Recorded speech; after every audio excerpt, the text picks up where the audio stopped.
Metales preciosos, oro, plata. ¿Cuál es la mejor manera de comprar? Ese es el tema del video de hoy en Fascinación por la Libertad. Bienvenidos. ¿Cuál es la mejor manera de comprar oro y plata? Esa fue la pregunta más planteada, así que analizaremos y repasaremos juntos las preguntas más relevantes. Es decir, lo que más les interesa es cómo poner todo esto en práctica. Así que, la primera pregunta es de Karsten. ¿Debería guardarse el metal en casa o en un almacén? ¿Tiene sentido gestionarlo en el extranjero a través de terceros? Primero quiero mostrarte esta pirámide. Me gusta mostrarla en nuestros cursos cuando hablamos de metales preciosos. Son las variantes. Veamos, ¿cuál es la base? ¿Cuál es la parte principal razonable, especialmente si quieres invertir un poco más? Ahí entramos en la especulación. Aquí vemos primero la seguridad que implica tenerlo de forma física. Por ejemplo, monedas. En ese caso, tienes monedas físicas y en el peor de los casos, esperemos que nunca las necesites para eso, pero podrías utilizarlas para comprar alimentos o lo que sea. A lo largo de la historia hemos tenido escenarios de crisis varias veces. Esperemos que no se repita, pero también puede ser utilizado de esa forma. La ventaja es que lo tienes guardado en tu propia casa y no en otro sitio.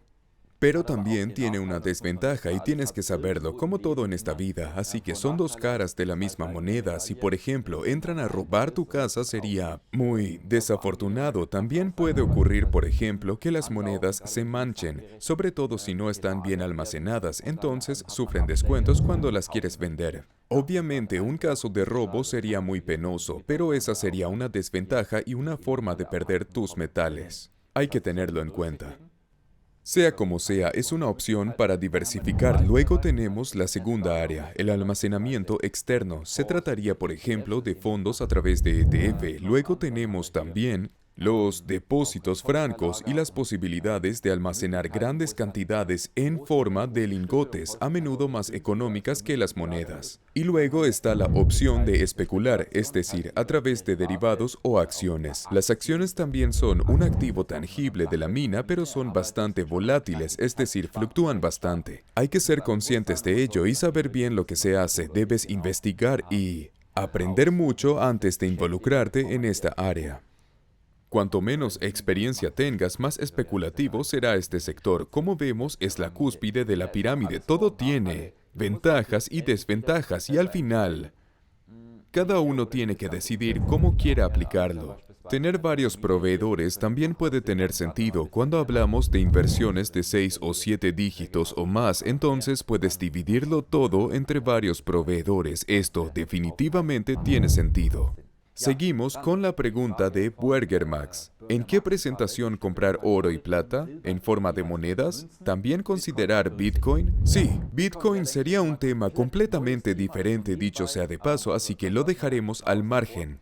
¿Qué pasa con las monedas? ¿Qué denominación es recomendable? En mi experiencia, debería ser al menos 1 onza para el oro y también para la plata. También puede ser mayor, pero no debería ser más pequeño. Te cuento una anécdota y un consejo que pueden ahorrarte mucho dinero. Hay proveedores de metales preciosos que están especializados en placas de 1 gramo. Por ejemplo, para oro, ellos argumentan que siempre debes poder tenerlas contigo, que debes poder comprar cosas con el oro. Con una moneda ya estamos hablando de 1000 euros o más. De lo contrario, no puedes comprar pan, etc. Por eso los necesitas pequeños. Sí, pero lo que siempre se mantiene en secreto es que los márgenes de compra y venta son muy altos. Rápidamente se produce un 20 a 30% y más que tienes que compensar. Algunos vendedores pueden beneficiarse de esta diferencia y a menudo se pasa por alto o no se menciona. Esto se puede compensar muy bien tomando pequeñas denominaciones de monedas de plata, por ejemplo, 1 onza de monedas de plata, cuyo precio es significativamente inferior al del oro. De esta forma tendrás monedas a mano si llegaras a necesitarlo y por si en algún momento se dé el peor de los casos, así que al menos 1 onza. También te diré cuáles monedas son recomendables.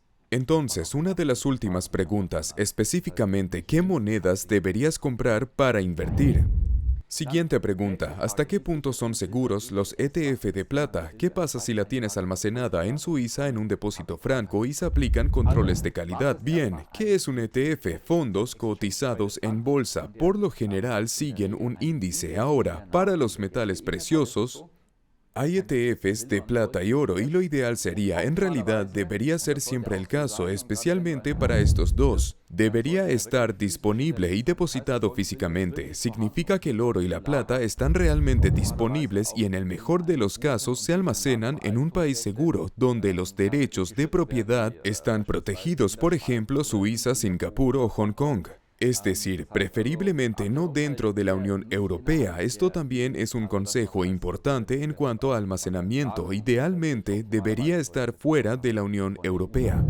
Sin embargo, también existen ETFs que simplemente replican esto y eso se debe evitar a toda costa, porque en casos extremos se plantea la cuestión de la sustancia, es decir, ¿existen realmente los metales o solo podrían estar disponibles en algún momento o podrían ser entregados? Porque en algún momento es probable que se vuelva a plantear la cuestión de la confianza y entonces el mercado de sustancia, el mercado físico real, probablemente se separará del mercado de no sustancia, donde simplemente se replica a través de derivados y otros instrumentos de papel, y ahí solo contará lo que realmente tiene sustancia. Por eso es una gran diferencia. ¿Qué pasa con un depósito aduanero en Suiza? Siempre depende de cómo la empresa gestiona el asunto. En caso de controles de capital, es decir, que si vendo el metal precioso, ¿puedo transferirlo fuera de la Unión Europea? Ahora o en general, así que hay una libre circulación de capitales. Y entonces la pregunta es, ¿dónde está la empresa? Si está en la Unión Europea y esta tiene controles de capital, entonces es posible que no puedas transferirlo fuera. Solo puedes transferirlo a tu propia cuenta, por ejemplo, en Alemania. Así que hay que analizar la empresa cómo es y en qué medida se ve afectada por los controles de capital. Si está fuera de la Unión Europea, por ejemplo, no le afectan los controles de capital porque el dinero ya está fuera de la Unión Europea. Así que no se trata de dónde está el depósito aduanero, sino de dónde está la empresa o cómo está constituida con sus cuentas y en cuanto a su domicilio social. En general, los ETFs son mejores en estos casos, más razonables o no, no se puede garantizar, depende de cómo lo presenten los propios ETFs y de cómo esté constituida la empresa. La siguiente pregunta es de Jensen. ¿Es aconsejable invertir en ETFs de metales preciosos si el objetivo principal de la inversión es la seguridad y no la rentabilidad? ¿Y al revés?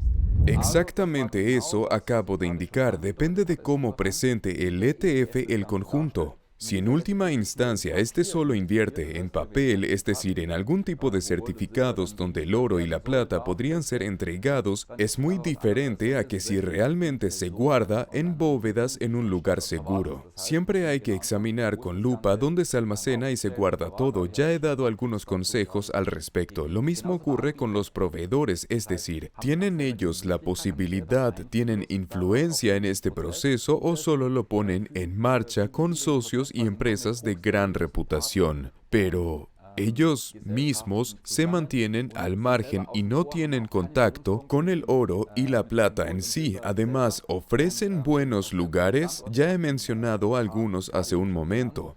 En ese caso, estos son muy interesantes y mucho más seguros que los ETF, pero también puede ser lo contrario si se trata de proveedores poco confiables. En tal caso, los proveedores de ETF sólidos y confiables serían una mejor opción.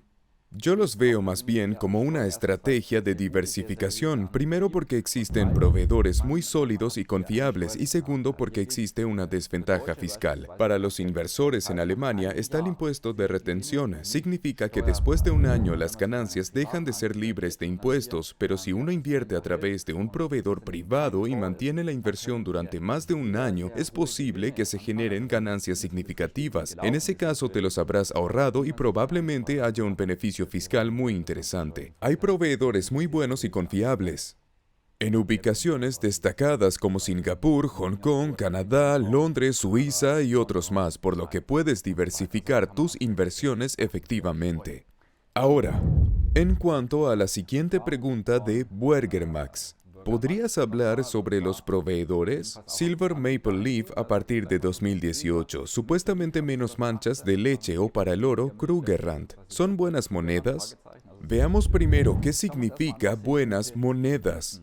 En primer lugar, para el oro, el Krugerrand, la moneda de oro más antigua y famosa del mundo. No puedes equivocarte invirtiendo en ella. Lo mismo con el Maple Leaf en oro y la Filarmónica tienen un bajo diferencial de compra y venta en general. Así que son muy aptas para inversión. En plata, la Filarmónica y la Maple Leaf son también muy buenas monedas de inversión que puedes elegir.